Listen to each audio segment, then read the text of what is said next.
BJP मंत्री के भीख मांगने वाले बयान पर गरमाई सियासत। जीतू पटवारी ने प्रहलाद पटेल पर बोला हमला। जी हां, नमस्कार। नेक्स्ट 9 न्यूज पर आपका बहुत बहुत स्वागत है।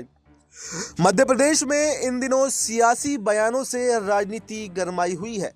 कांग्रेस के प्रदेश अध्यक्ष जीतू पटवारी ने राज्य सरकार की पंचायती राज मंत्री प्रहलाद पटेल के बयान पर पलटवार किया है। प्रहलाद पटेल ने राजगढ़ में आयोजित कार्यक्रम में कहा था कि अब तो लोगों को सरकार से भीख मांगने की आदत पड़ गई है। इस बयान को जीतू पटवारी ने अहंकार से भरा और अपमानित बताया है। जीतू पटवारी ने कहा कि जब जनता अपने अधिकारों के लिए आवाज उठाती है, जब किसान, महिलाएं, युवा और कर्मचारी अपने हक की मांग करते हैं, तो बीजेपी उन्हें भिखारी कहकर अपमानित करती है।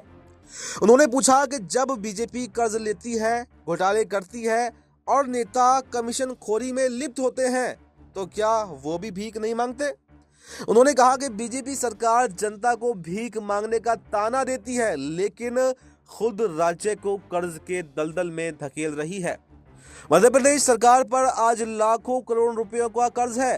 हर साल सरकार हजारों करोड़ रुपए का नया कर्ज ले रही है, जिससे प्रदेश की आर्थिक स्थिति लगातार बिगड़ती जा रही है।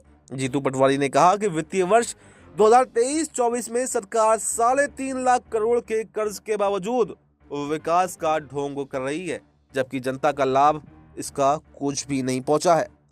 बीजेपी का कर्ज विकास कहलाता है, लेकिन जनता की मांग भीख मानी जाती है। प्रदेश में हर विभाग में कमीशनखोरी और रिश्वतखोरी अपने चरम पर है। सरकार के बड़े बड़े नेता और अधिकारी जनता के पैसे पर सुविधाओं का उपयोग कर रहे हैं, और जब जनता अपने हक की मांग करती है तो उसे भिखारी कहा जाता है।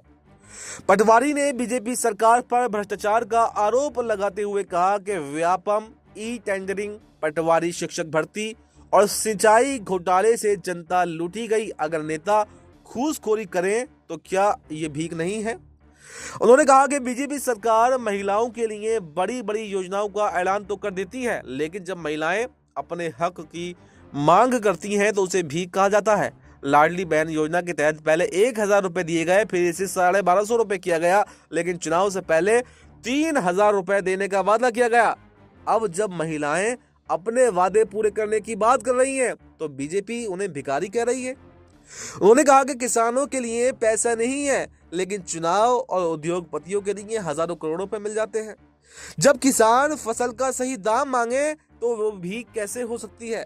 कांग्रेस नेता ने कहा कि बीजेपी सरकार अपनी असफलताओं को छिपाने के लिए जनता की आवाज को दबाने का प्रयास कर रही है। विपक्ष जब जनता के मुद्दों को उठाता है तो उसे भी नजरअंदाज कर दिया जाता है।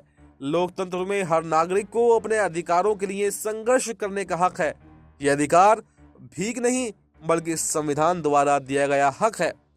जीतू पटवारी ने कहा कि रोजगार, महिला सहायता और किसानों का हक मांगना भीख नहीं है, बल्कि ये अधिकार है। जनता को अपमानित करने वाली अहंकारी बीजेपी सरकार को सत्ता में रहने का बिल्कुल भी हक नहीं है। तो फिलहाल इस खबर में इतना ही। इस पर आपको क्या कुछ कहना है, कमेंट बॉक्स में अपनी राय जरूर बताएं, और देश दुनिया की तमाम बड़ी जानकारी के लिए देखते रहें नेक्स्ट 9 न्यूज।